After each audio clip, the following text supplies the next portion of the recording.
Hello friends, Eli Hibbett here with the Pwn Your Homework Physics Series podcast.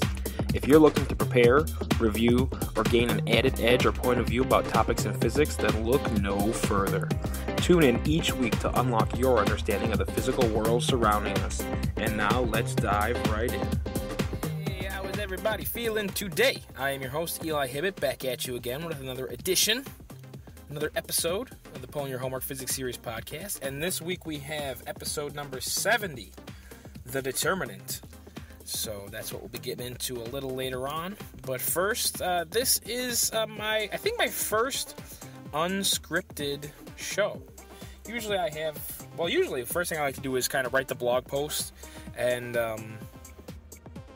kind of use that, I kind of set up how, my ideas and the flow of the show, and then kind of go backwards from there and then record the podcast. But this week I actually set up all my blog notes for episode number 71, which will be entitled The Cross Product.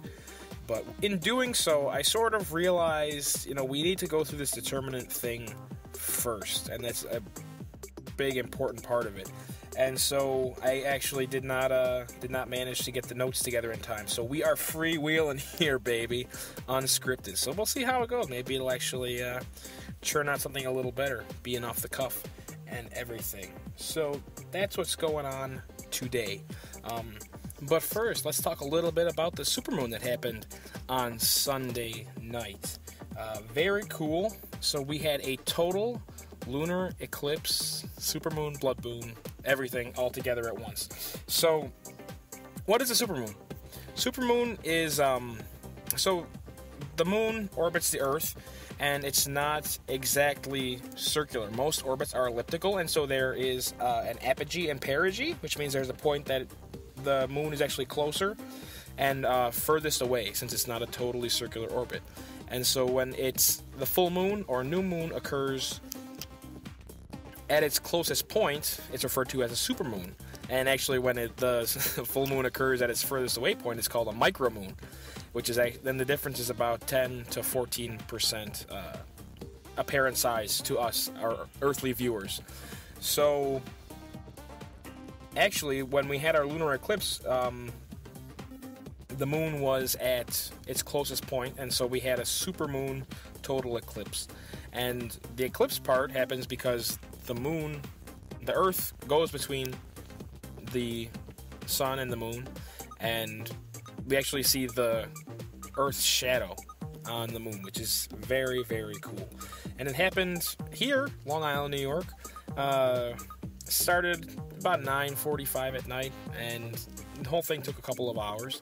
But the term blood moon has been becoming increasingly popular, and so, during the eclipse, what happens is some of the light actually manages to hit the moon, even though, it's being eclipsed, but that light actually goes through Earth's atmosphere, and so it kind of bends it a little bit and gives it a reddish or brownish hue. So I fell asleep, and then I got up, and I caught it mid-act, and I saw, the shadow making its way across the halfway point. Went inside, got something cool to drink, and then came out again, and it was totally eclipsed and turned nice and red. I took a couple of videos and threw them up on the YouTube channel, but they're not very good. I will include them here in case you didn't have a peek, but iPhones do a very bad job of taking videos and pictures of the moon, I've noticed. But one thing, there's this one guy out there who does a very good job of taking moon pictures with his iPhone, and what he does is takes pictures with his iPhone through a telescope after everything's all lined up, and apparently the pictures are amazing. So I actually have a little telescope, and I think I'm going to check that out next time, when I get around to it, and maybe I'll share that on the blog and the Twitters and everything else. So yeah, supermoon eclipse, very cool, and we won't be able to see another one for another 33 years, at least over here. So that's where we're at in the sky. Physics Fridays again. Last time I had a blast doing the physics quiz, and I used take number 3. This past Friday, I posted take number 1 of me taking the physics quiz on the YouTube channel and over here on the blog, PWN, YOURHW.blogspot.com. So check that out. And this Friday I'll be throwing up take 2, so a lot of different physics quizzes going up. You know, if you're looking for some quizzes, especially related to particle physics, it's a good little review. So do check that out. So here we go. Let's dig into the determinant. So a lot of this stuff, I felt like this topic deserved its own episode because we haven't really discussed a matrix at all here, and that's actually what we're doing when we're doing cross product. Is we're kind of calculating determinants of a matrix in several different ways, and so what you have, I don't know how else to say it, what you have. You know, you can go through this whole wonderful thing. There's a whole course called Elementary Linear Algebra, or ELA we used to call it back in my college days. And, you know, they do everything and more with matrix operations. But here we're just going to kind of simplify it as much as possible. A matrix is just a array of numbers. In physics, we kind of like our matrices to be square. And so they're usually like 2x2 or 3x3. And so if you just imagine, you know, to me, I think the easiest way is if you look at your phone and you see the 9 numbers, 1, 2, 3, 4, 5, 6, 7, 8, 9, that's kind of a 3x3 matrix of numbers with the values 1 through 9 listed through them. And so we can actually use that in our mind's eye to calculate the determinant of a 3x3 matrix. I'll show you, you know, how to do that, especially with our vectors. But first, let's take a quick step back and go into the determinant of a 2x2 matrix. So let's kind of keep the same idea in our mind, you know, a square with 4 slots. So 1, 2, 3, 4. And we'll have a top right, a top left, a bottom right, and a bottom left. And in our top left corner, we'll have the number 1. Top right corner, we'll have the number 2. Bottom left corner, we'll have the number 3. And the bottom right corner, we'll have the number 4. So in order to calculate the determinant of that matrix, we will multiply 1 times 4, and we'll multiply 3 times 2, and we'll subtract them. So 1 times 4 minus 3 times 2. And it doesn't have to be those numbers. It's actually whatever values you have in the matrix in those positions is what's important. So that's how you calculate the determinant. So if we actually had those values in our matrix, it'd be 1 times 4 is 4, minus 3 times 2, which is 6. So it'd be 4 minus 6 equals minus 2. That's the determinant of that matrix, and it's a single value. Now, when you do it with a 3x3 matrix, it's not so easy. How do you do that calculation? With our 1, 4, 3, 2, subtraction and multiplication, 1 times 4, you kind of make an arrow from top left to bottom right, and then make another arrow from bottom left to top right. So we kind of make a little X there. And so what we're going to do is kind of the same thing in our 3x3 matrix, but we're going to do it in specific parts of the matrix. So if you think again about your phone and, our 1, 2, 3, 4, 5, 6, 7, 8, 9 matrix like that, in positions 1, 2, and 3, we are going to have an I hat, a J hat, and a K hat. And so those are actually going to be our unit vectors in the I, J, and K directions, or X, Y, and Z directions. And so when we do the determinant, we'll take 3 different determinants of our 4, 5, 6, 7, 8, 9 numbers, and then each one will correspond to an I hat, J hat, K hat direction. So we'll get a cross product that has components in all 3 dimensions. So for the determinant that's associated with the I hat in number 1, in the 1 slot on our phone, we're going to be dealing with 5, 6, 8, and 9. And we're going to kind of do the exact same thing we did in our 2x2 matrix. We have a little 2x2 matrix here. 5 times 9 minus 8 times 6. And that value times I hat will be, that determinant will be corresponding to our I hat value. So what you do to identify exactly which numbers you're going to be using to calculate your determinant.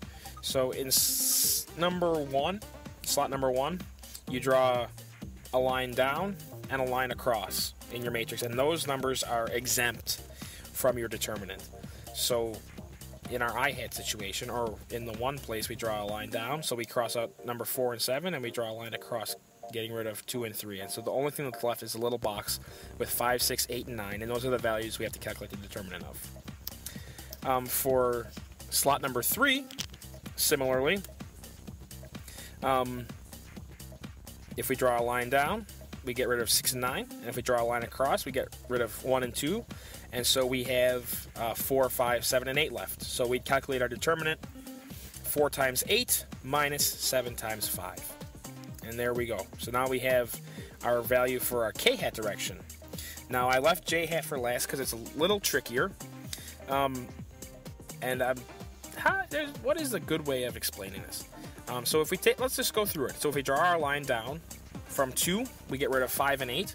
And if we draw our line across the top again, we get rid of 1 and 3. And so we're left with 4, 6, 7, and 9. And so we actually have a gap here. We're going to do 4 times 9 minus 7 times 6. And when you do it in this way, you have to have a reversal of sign. You have to throw a minus sign in there. That's pretty much just how it goes. Now the reason for that is if you took your column, your 1 column, 1, 4, 7, and added it to the end of the matrix, so we'd have 1, 2, 3, 1, 4, 5, 6, 4, 7, 8, 9, 7. We'd have a 4 by 3 matrix. If you did the exact same thing where you crossed out your values, you would have 6 times 7 minus 9. 6 times 7 minus 9 times 4. And that would be the proper way. Now, if you do it the way we have just on our telephone dial style matrix, you have 4 times 9 minus 7 times 6, and so that accounts for this change of sign. We actually subtracting in the opposite order. So when you do the middle one, you have to have a minus sign, and so that's kind of the skinny here. So in our I-hat, we'll have 5 times 9 minus 8 times 6. In our J-hat, we'll have minus 4 times 9 plus 7 times 6. And in our K-hat direction, we'll have 4 times 8 minus 7 times 5. And so we're actually going to be doing a determinant to calculate our cross products. But I thought I would kind of set it up in this way where we kind of focus on the determinant part of it to understand the cross product and how to calculate the determinant of a 2 by 2 matrix. So if we have 1, 2, 3, 4, step number 1, multiply 1 times 4, whatever numbers are in those slots. Step number 2, multiply 3 times 2. And then step number 3, subtract the first step from the second step. So 1 times 4 minus 3 times 2. And you've calculated your small determinant. And you're done. So just kind of wanted to provide a little bit of background on that before we dive right into the cross product. And we'll actually see, as I go through the step-by-step on how to do a cross product, we'll see, I think steps 2, 3, 4, and 5, you could compartmentalize down to calculate the determinant of a matrix.